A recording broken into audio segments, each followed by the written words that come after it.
terjadi. Nah, kedua, tindakan itu saya lihat itu adalah merupakan satu tindakan yang merupakan penghinaan kepada pengadilan.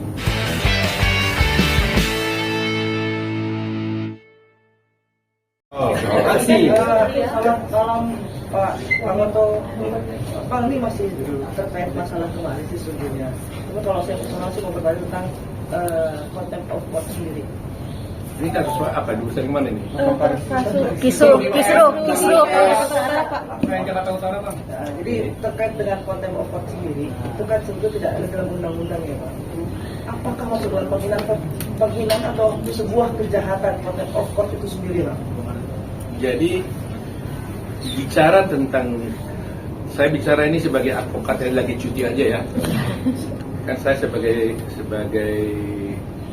advokat berdasarkan undang-undang, ketika saya menjadi pejabat negara, saya wajib cuti profesi. Ya, tetap advokat, tetapi tidak menjalankan tugas sebagai advokat. Jadi karena ini menyangkut soal persidangan, mungkin lebih tepat kalau saya bicara sebagai advokat yang sedang cuti.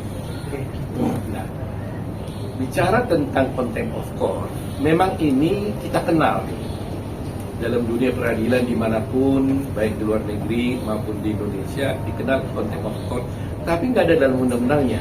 Jadi sekarang ini hanya bisa kita rasakan, kita pahami bahwa sebenarnya contempt of court itu maksudnya adalah penghinaan kepada pengadilan. Ya. Beda dengan kode etik. Ya. Kalau kode etik adalah pelanggaran kode etik advokat bagi advokat. Bagi hakim, pelanggaran kode etik hakim. Bagi jaksa, pelanggaran kode etik jaksa. Ya, gitu. Nah, oleh karena itu dalam kasus seperti itu, kalau saya bicara tentang secara umumnya, bahwa tindakan orang yang menghina pengadilan itu sangat-sangat tidak dapat dibenarkan, baik oleh pengunjung sidang, terutama oleh para penegak hukum, baik advokat maupun jaksa. Jadi semua pihak di situ. Nggak boleh kita melakukan penghinaan kepada pengadilan. Jadi kalau kalian bertanya tentang bagaimana kejadian kemarin, saya terus terang aja waktu media dari bertanya pada saya nggak lihat detail sebenarnya kan. Saya anggap nggak ngikuti secara detail. Tapi gara-gara dia tanya, saya perhatikan semua memang ternyata memang ada orang naik ke atas meja itu ternyata pakai toga menginjak-injak meja. Terus terang aja, saya sebagai advokat ya merasa prihatin sekali karena perbuatan itu sangat-sangat tidak bisa dibenarkan. Ya, selain pertama, dia itu kan tidak sesuai dengan profesi advokat itu sendiri. Karena profesi advokat itu adalah profesi yang terhormat, yang nobel. Sering dikenal istilah officium nobile. Itu profesi yang terhormat. Nah, kehormatan itu tidak mungkin kita dapat dari orang lain kecuali kita sendiri menunjukkan kehormatan itu sendiri. Jadi, kalau seorang advokat melakukan suatu tindakan yang tidak menghormati profesinya, maka ini betul-betul sangat merugikan profesi itu sendiri. Mencemarkan nama baik profesi, mencemarkan nama baik kehormatan profesi itu sendiri.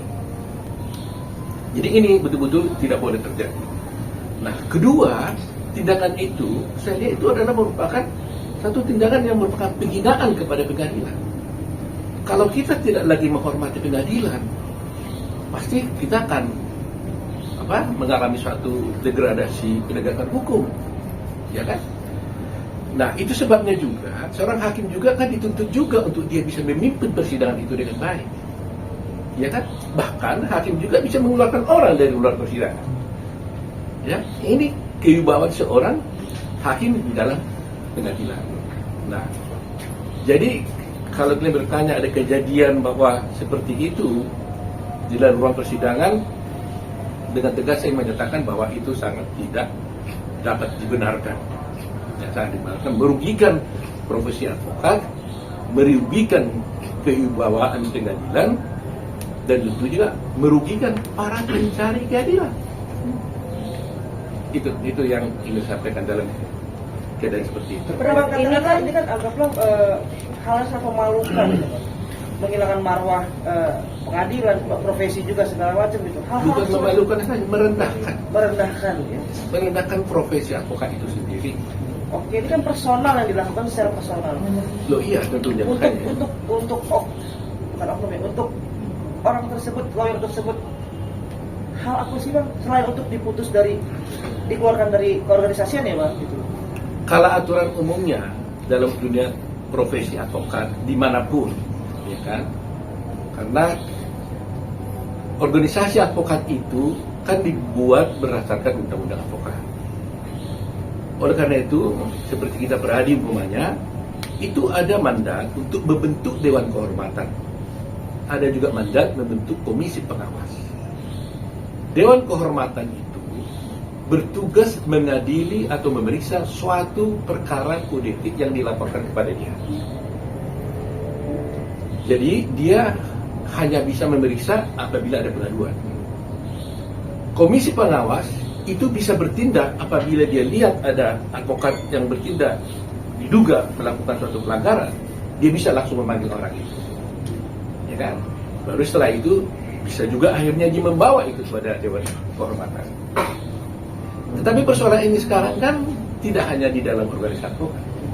Ini kan di pengadilan. Jadi sebenarnya yang harus kita pertanyakan kepada pengadilan, bagaimana sikap pengadilan terhadap hal yang seperti ini. Itu yang menjadi pertanyaan kita. Nah ini mungkin terjadi akibat daripada terus terang aja soal perpecahan-perpecahan advokat ini, sehingga banyaknya advokat-advokat yang ada sekarang yang menimbulkan ketidakpastian terhadap penegakan hukum terhadap pelanggaran-pelanggaran seperti ini. Contoh, kalau dulu pertama kali beradi saya dirikan, jelas itu Ketua Mahkamah Agung Pak Bagirmanan dilanjutkan oleh Pak Hari Ketumpa Ketua Mahkamah Agung kemudian itu menyatakan bahwa untuk bisa beracara di pengadilan harus memiliki kartu pengenal advokat yang dikeluarkan oleh Peradi. Nah, jadi kalau ada orang melanggar kode etik di sana, melanggar hukum, kalau Peradi menghukum dia mencabut izinnya, otomatis dia tidak bisa lagi berperkara di pengadilan. Itu, dan di mana-mana juga seperti itu, lisensinya dicabut, selesai. Sehingga kewibawaan organisasi itu terlihat, dan itu membantu proses persidangan di pengadilan. Karena dengan kewibawaan organisasi advokat, maka pengadilan pun akan menjadi terhormat. Karena dijaga oleh organisasi advokat yang kuat.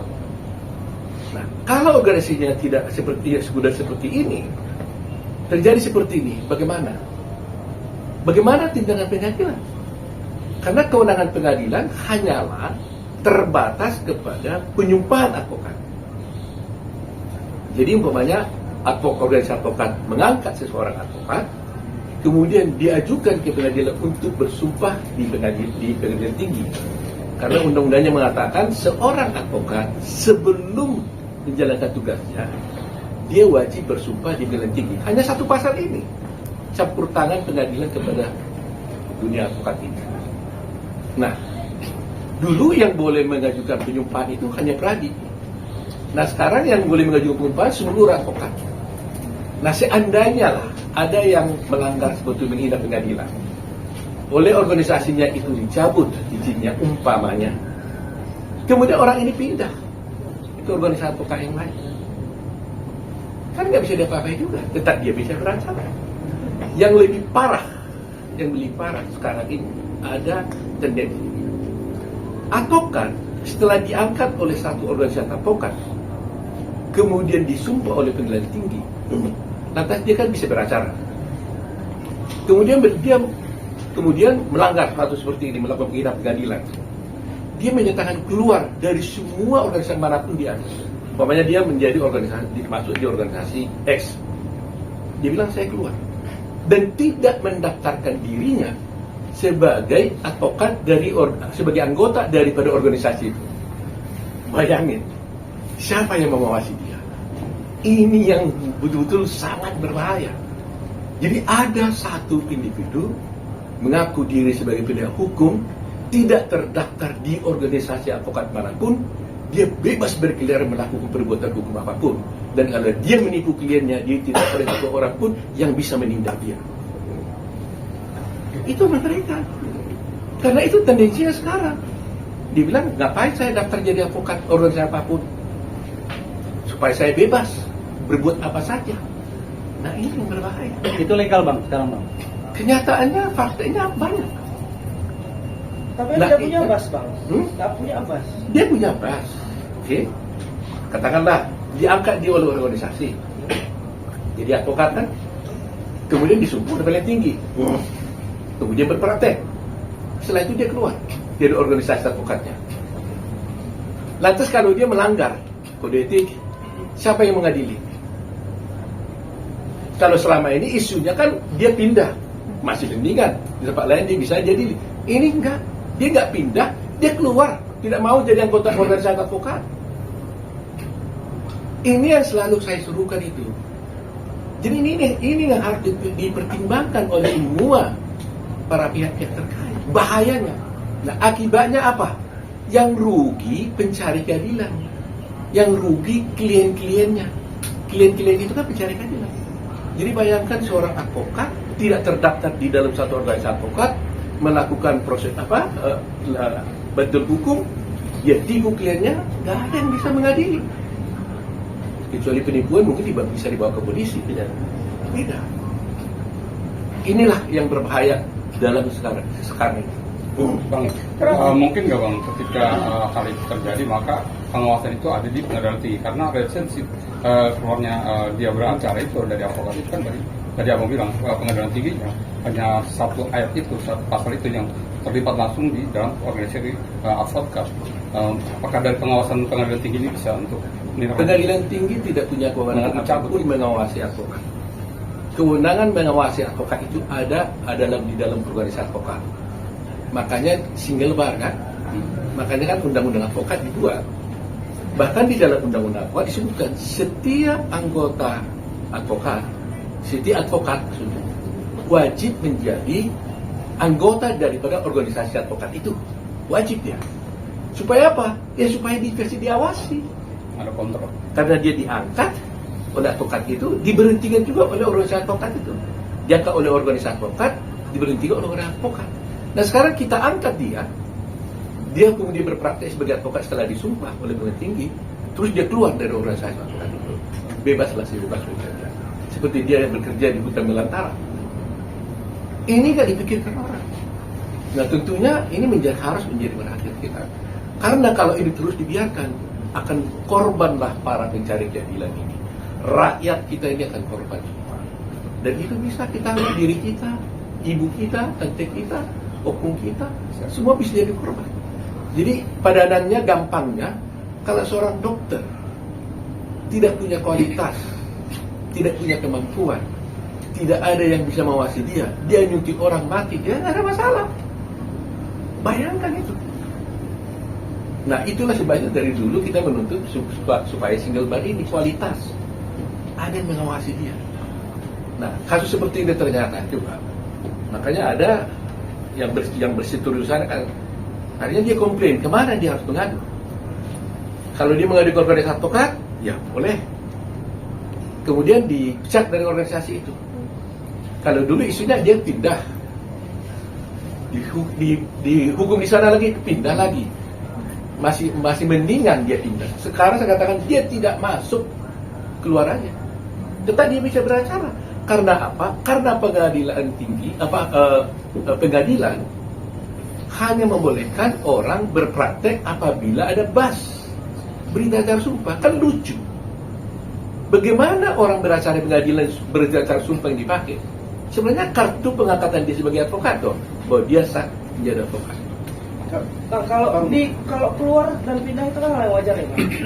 Tapi kalau dipecat, berarti dia kan sudah mencederai Bang, sudah membuat hal yang tidak baik.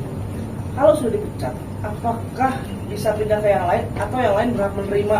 Kenyataannya seperti itu. Kenyataannya diterima lah juga. Saya udah katakan, seandainya pun umpamanya pindah, masih mendingan berarti dia masih mau diawasi. Ini dia bilang dia nggak mau pindah. Dia nggak mau daftar aja di organisasi advokat. Toh dia bisa beracara. Bahaya kan? Bahaya. Jadi ada seorang penegak hukum bekerja menegakkan hukum, bisa menerima fee dari kliennya, tapi tidak satu pun yang bisa mengawasi dia.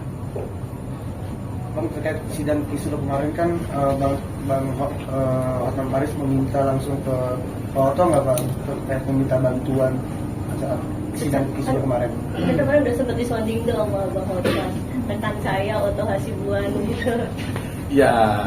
Ya kan sahabat, teman sejawat. Dia ngomong di media, saya lihat juga dengar.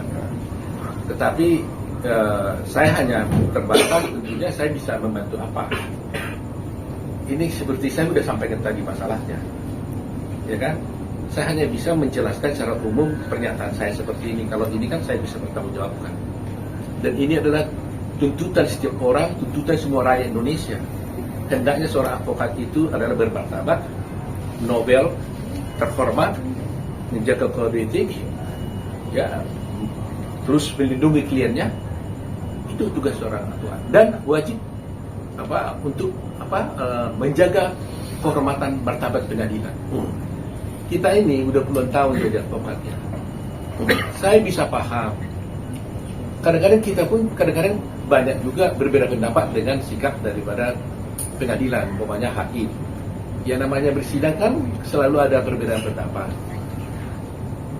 Bisa juga kita jengkel, bisa, saya paham. Tetapi apapun yang terjadi, kami ini tidak pernah berani berbuat seperti itu. Nggak pernah. Dan tidak akan berani. Bahkan yang paling parah pun, yang paling serius pun kita lakukan, paling kita walk out. Kalau kita tidak setuju dengan suatu sikap pengadilan, paling kita walk out. Dan walk out pun kita harus terhormat. Kita sampaikan, Pak Hakim, kami tidak sependapat dengan ini. Oleh karena itu demi kepentingan klien kami, dalam pembelaan kami, bla bla bla, saya dengan ini mohon dengan hormat kami meninggalkan persidangan. Itu pun sebenarnya sudah sangat berat hati kita lakukan itu. Tapi tetap dengan hormat. Tidak boleh tuduh-tuduh kau begini-begini, tidak bisa. Karena itu kewajiban pengadilan. Tetapi saya juga tentunya mengharapkan supaya pengadilan juga menjaga kehormatan itu. Nah, dalam seperti ini ya, kalau ada bertanya bagaimana menyelesaikannya, harus kita kembalikan kepada pengadilan. Prof, oknum tersebut malah melaporkan hakim ke yudisial dan MA. Boleh minta pendapatnya nggak? Ada yang aneh kan, maksudnya dia sudah salah tapi malah melaporkan ke yudisial dan ke MA. Ya kalau orang melaporkan haknya, soal siapa nanti yang benar kan nanti komisi yudisial yang akan memeriksa. Tapi kalau orang melapor, kalau dia merasa seseorang hakim diduga melakukan suatu pelanggaran, memang jalurnya dia harus melaporkanlah kepada komisi yudisial. Dia tidak menuduh, tidak bertindak naik dan meja, tapi pergi ke komisi yudisial. Ada satu contoh kasus dulu ya. Bila mudah-mudahan saya tidak lupa, itu kasusnya di Jakarta Utara juga. Ketua pengadilannya itu sekarang udah almarhum mungkin, Sareh Wiono, ketua pengadilan negeri, masih ingat kali? Ada sesuatu pengacara di sana, menurut dia itu tidak atau gimana lah ya, menganggap itu penghinaan pengadilan. Dia telepon saya sebagai ketua umum Pradi pada waktu itu. Dia telepon, kau tuh gimana ini? Buat pengaduannya Pak. Saya bilang. Dia buat, kita proses itu. Itu benar gitu. Nah, kalau itu tidak dia, selesai. Dia nggak bisa apa-apa lagi. Nah, tapi dengan sekarang ini saya yakin pengadilan akan mengalami kesulitan gitu. Sulit mungkin buat dia apa. Nah, kita tunggulah ya. Itu bukan ranah saya. Kalau udah Mahkamah Agung kan udah bolehlah kita dapur itu ranah Mahkamah Agung, pengadilan ranah pengadilan. Yang boleh hanya sampaikan karena ini memang dalam rangka penegakan hukum, wajib hukumnya saya memberikan penjelasan kepada masyarakat. Apalagi dikejar-kejar sama si KJ ini tiap hari. Kalau kartu anggota bisa dicabut ya Bang? Ya. Mas bisa nggak Bang untuk menghindari hal-hal yang tadi tidak diinginkan itu kemudian beracara tapi nggak punya rumah lah istilahnya seperti itu Bang. Bisa nggak Mas itu dicabut? Harus ditanya kepada pengadilan. Saya nggak boleh komentar itu karena yang mengeluarkan berita acara sumpah itu adalah pengadilan. Sehingga apakah itu bisa dicabut atau tidak, silahkan tanya pengadilan. Itu Bang, ada kejadian nggak Bang? Selama ini Bang? Ada contoh kasus kali Bang? Ada kasus nggak kasusnya gitu Bang yang bas itu bisa dicabut atau tidak sih pertanyaan itu sih Bang? Biasanya kalau bas dicabut itu karena ada kepalsuan, ketidakbenaran kan. Pokoknya ada bas yang palsu bisa saja kalau gitu kan. Ya kan bisa aja sebenarnya nggak pernah dia disumpah tapi dia bikin keterangan palsu itu bisa saja. Nah, tapi kalau kasus seperti ini saya belum dengar ya, saya belum pernah mengalaminya. Prof, mungkin terkait isu jadi kuasa hukumnya Bang Hotman Paris, benar nggak sih? Ya mana bisa, saya kan sudah wakil menteri koordinator kan, nggak mungkin kan. Ya. Dan saya kira Pak Hotman sudah mampulah membela dirinya kan, dia cukup piawi soal itu kan, suhunya kan begitu kan. Nah jadi saya dalam tidak posisi menilai siapapun dalam kasus ini, makanya saya tidak bicara in concreto kasus itu, karena itu nggak baik. Karena sebagai lawyer juga, karena dua orang bersengketa seperti itu, saya tidak boleh masuk ke dalam perkaranya. Bukan itu boleh nggak boleh, dilarang itu secara kode etik kami. Ada orang bilang, Pak Oto kenapa nggak mau tegas ngomong gini-gini? Bukan tegas, nggak boleh saya, dilarang saya memasuki perkaranya. Tapi bicara secara umum seperti ini adalah merupakan kewajiban hukum saya. Oke Pak Oto, mungkin ketika hakim dilaporkan tersebut tadi ke KAI, apakah berimbas juga ke kasus yang sedang dihadapi Pak Oto dengan yang melaporkan tersebut dengan Bang Rasman sendiri Pak? Wah itu nanti kita lihat aja faktanya kayak apa ya. Tapi yang pasti kalau orang merasa ada hakim melakukan dugaan pelanggaran kode etik hakim, ya memang jalurnya dilaporkan kepada KAI atau dilaporkan kepada Badan Pengawas Mahkamah Agung. Itu sudah jalur yang tepat. Ya itulah yang sebenarnya dilakukan gitu, bukan naik ke atas media. Pak Oto, tapi Pak Oto mungkin dengan adanya kekisruhan kemarin, apakah dapat berunsur pidana juga nggak sih ini untuk tim kuasa hukumnya dari Bang Rasman sendiri Pak? Nah, kalau saya bilang kalau saya masuk situ nanti saya masuk dalam pokok perkaranya nanti saya. Saya bisa jawab tapi nggak baik saya jawab gitu kan. Nanti para pihak kan mengetahui hak-hak masing-masing. Pengadilan sudah pasti tahu itu. Pak Hotman sudah pasti tahu, Pak Rasman sudah pasti tahu, semua para pihak sudah tahu. Jadi mungkin biarkan itu bergulir lah bagaimana apa adanya tanpa harus masuk ke dalam perkaranya. Ya, supaya netral kita ini kan. Pak Oto, mungkin sedikit update Pak Oto perihal tentang mungkin ini kasus yang berbeda ya, kemarin juga Pak Oto sempat menyatakan beda terpidana ya, Vina terpidana. Beda lagi. Beda lagi. Batin aja. Udah ya kalau soal ini udah kan? Udah. Masuk soalnya